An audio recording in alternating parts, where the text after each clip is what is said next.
dari Bank Indonesia. Tahu Bank Indonesia?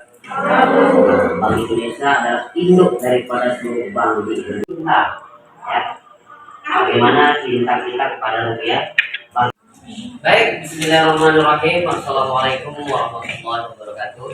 Waalaikumsalam warahmatullahi wabarakatuh. Hari ini ya, kita khususkan untuk sosialisasi dari Bank BI, yaitu tentang cinta, bangga, paham rupiah. Ya. Jadi bagaimana ya kita cinta, kita bangga, kita paham tentang rupiah. Ya. Yang pertama, di depan saya sudah siapkan cinta. Ya, bagaimana kita cinta kepada rupiah. Jadi bukannya kita cinta kepada orang tua atau pasangan, tapi kita juga cinta kepada rupiah. Bagaimana caranya? Untuk cinta di bawah ada 3. Ya, yang pertama mengenali bagaimana rupiah itu. Yang kedua merawat. Bagaimana kita merawat rupiah? Ya, merawat rupiah sama halnya dengan merawat diri kita sendiri. Yang ketiga menjaga. Ya, jadi cinta, keaslian dan merawat rupiah. Cinta rupiah merupakan perwujudan dan kemampuan masyarakat untuk mengenal karakteristik bagaimana uang itu, ya, desain, bagaimana bentuknya, ya, memperlakukan rupiah. Jadi kebanyakan orang di sekitar kita, ya, kebanyakan kalau kita belanja itu sering dan simbol bangsa. Ya. Jadi uang itu adalah identitas daripada bangsa kita. Sama halnya tentang diri kita, ya. Identitas kita bagaimana? Mulai dari nama, alamat, dan lain sebagainya. Dari kemampuan masyarakat memahami rupiah sebagai alat pembayaran yang sah. Ya. Bagaimana caranya untuk kita bangga? Di sana adalah simbol kedaulatan. Ya. Dari ujung timur sampai ujung barat Indonesia, alat transaksi yang sah adalah apa? Rupiah. Tidak patuh sama keluarga, sama saudara, tetangga dan lain sebagainya, itu gara-gara rupiah. Yang ketiga, paham. Bagaimana kita paham rupiah? Ya, bagaimana kita bertransaksi, bagaimana kita berbelanja, dan bagaimana kita next. Di sana rupiah adalah mata uang di NKRI dan satu-satunya alat pembayaran yang sah. Ya, jadi Indonesia telah menetapkan rupiah itu sebagai alat pembayaran yang sah, yang legal, yang sudah diakui oleh Bank Indonesia, ya, dalam kegiatan perekonomian nasional. Harga, desain, bahan baku, pengelolaan, kewajiban penggunaan, larangan dan sanksi, ya, itu dalam undang-undangnya. Jadi untuk rupiah itu tidak sembarang untuk dibuat. Ya. Yang kedua, undang-undang yang kedua, ya, yaitu Undang-Undang Nomor 2 Tahun 2008 tentang Bank Indonesia, merupakan satu-satunya lembaga yang memiliki hak tunggal untuk mengeluarkan dan mengedarkan rupiah. Ya, sepenuh hati, ya. Jadi tidak sembarang rupiah dibuat, didesain, ya, dan keragaman budaya Nusantara guna memperkuat kebinekaan negara Indonesia. Di rupiah itu, ya, di sana ada gambar pahlawan, mulai dari nominal 1000 sampai 100.000, ya, pahlawan selalu ada. Yang kedua, seni budaya, ya. Jadi di Indonesia itu budaya itu sangat luas, sangat banyak. Yang ketiga, flora dan fauna.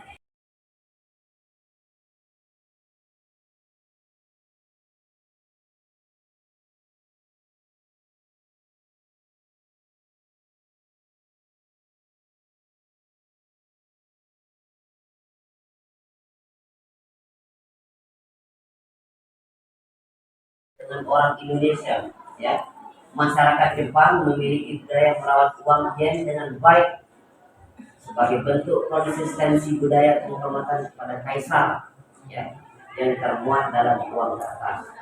Jadi bisa kalian pahami, ya, bisa kalian bedakan bagaimana orang Jepang melakukan atau merawat rupiahnya, ya, merawat uangnya dengan Indonesia. Sedangkan kita sebagian orang masih kita menemukan banyak uang lecek, ya, kan rupiah, ya. Jadi kita sebagai warga negara Indonesia yang baik, ya, kita memperlakukan rupiah itu bagaimana? Yang pertama, jaga kerapiannya, ya. Yang ketiga, jaga kebersihannya. Kebanyakan kita menemukan uang itu dicoret-coret, nama pacar lah, nama sendiri lah, nomor HP lah, itu yang kita temukan di luar sana. Fenomena, ya, perilaku menyimpang orang Indonesia itu menyimpan uang, ya.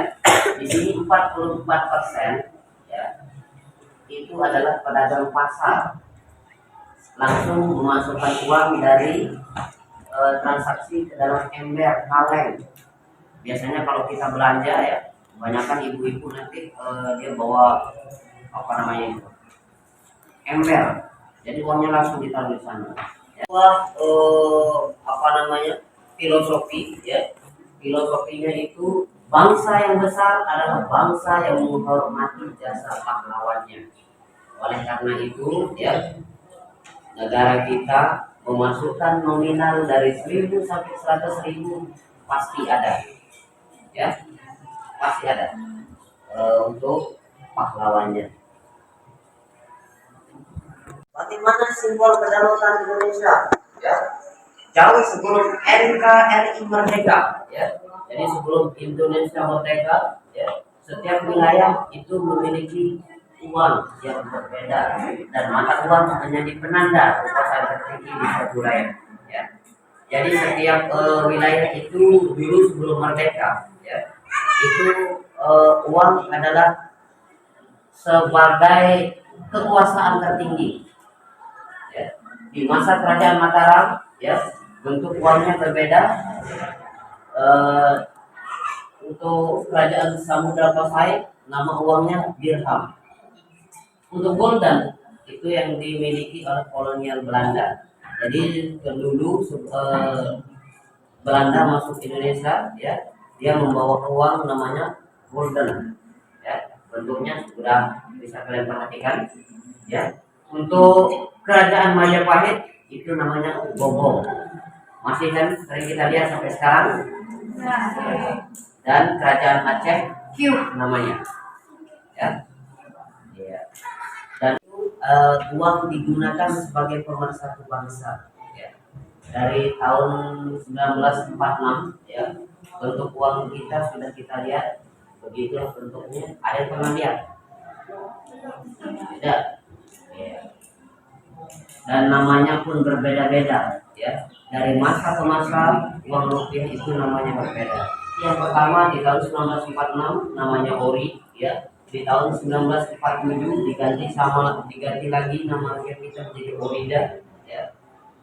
Di tahun 1950, ya, itu diganti res. 1950 sampai 1968, ya, itu namanya rupiah demi tunggal, ya. Bentuknya sudah ada. Setiap mata uang itu pasti ada gambar pahlawan.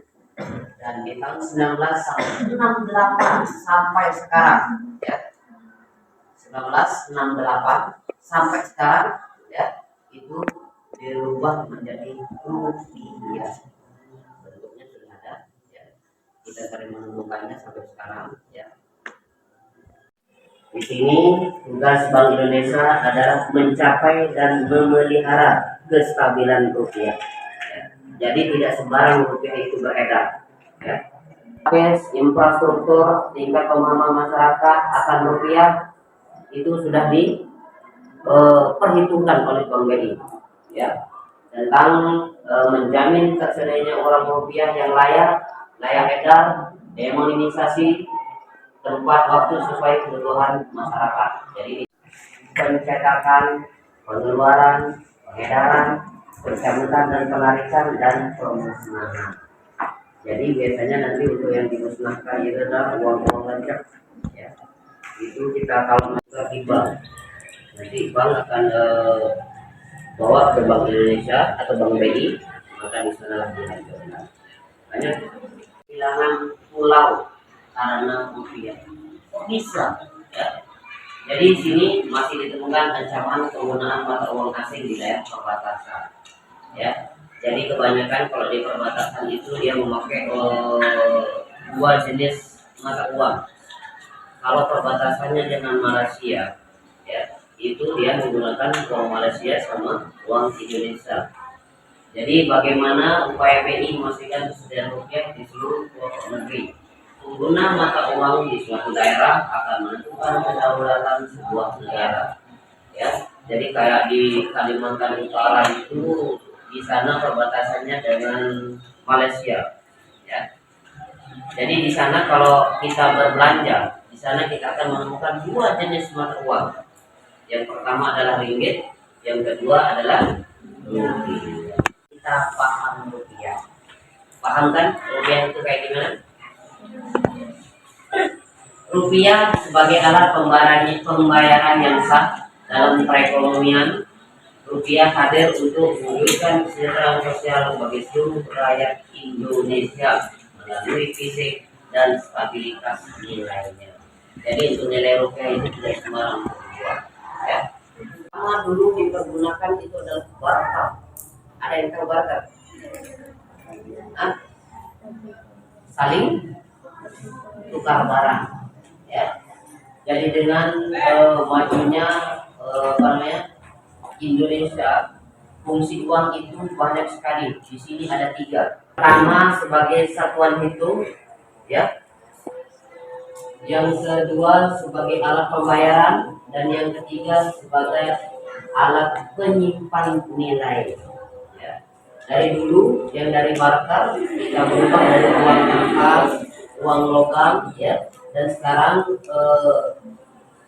dengan majunya Indonesia, ya, sekarang kita menyimpan uang itu banyak sekali, mulai dari ATM, kartu debit, transfer dana, uang elektronik, ya. Kalau dulu uang itu ada 2, uang kertas sama uang logam. Sekarang banyak, ada uang kertas, ada uang logam, ada uang elektronik. Uang karpal, ada yang namanya uang karpal. Uang yang kalian pegang setiap hari itu namanya uang karpal, tapi biasanya kita kenal dengan uang kertas. Ya.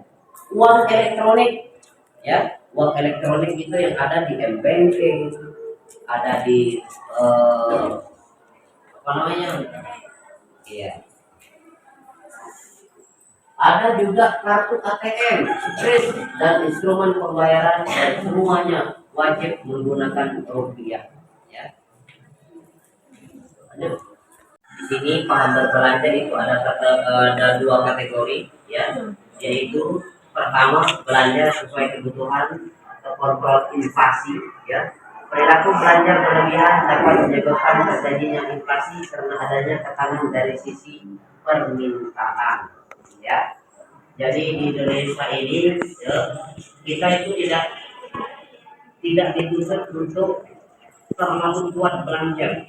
Kenapa?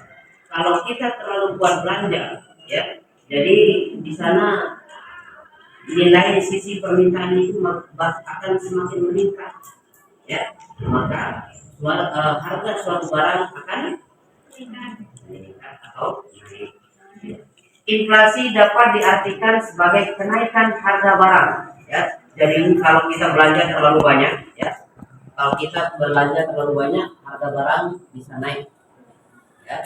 Maka di sanalah Bank BI, ya, mengeluarkan aturan-aturan supaya inflasi itu tidak terjadi, ya. Pada belanja, ya, kita itu kita belanja produk dalam negeri. Apa manfaatnya? Yang pertama, mendukung perputaran roda perekonomian ya, dalam negeri dan mengurangi kebutuhan impor serta kebutuhan falas. Ya. Jadi kalau kita sering belanja produk-produk dalam negeri, ya, itu manfaatnya sangat besar. Yang kedua, fluktuasi nilai tukar berdampak pada arus modal, perdagangan barang, inflasi, suku bunga, investasi. Tapi bagaimana paham rupiah itu untuk berhemat? Pemanfaatan fungsi rupiah sebagai alat penyimpanan nilai untuk diri sendiri dan bangsa. Rupiah berperan sebagai instrumen dalam pelaksanaan fungsi intermediasi lembaga keuangan. Ya. Menyalurkan dana dari masyarakat atau lembaga kepada pihak yang membutuhkan dana. Cinta rupiah bisa dimulai dari diri kita sendiri. Yang pertama, kenali uang rupiah itu kayak gimana. Jadi setiap setiap detail di uang rupiah itu punya maksud dan makna masing-masing. Ya.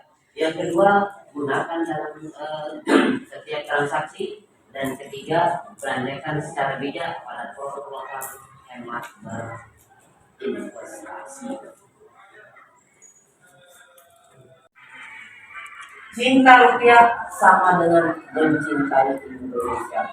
Tapi saya yakin di sini semuanya cinta rupiah ya. Yang kedua, bangga rupiah sama dengan menjaga kedaulatan Indonesia, kedaulatan bangsa, dan paham rupiah sama dengan bersama mewujudkan stabilitas dan kesejahteraan negara. Cinta, bangga, paham rupiah untuk Indonesia itu dimulai dari diri kita sendiri. Sekian, wassalamualaikum warahmatullahi wabarakatuh.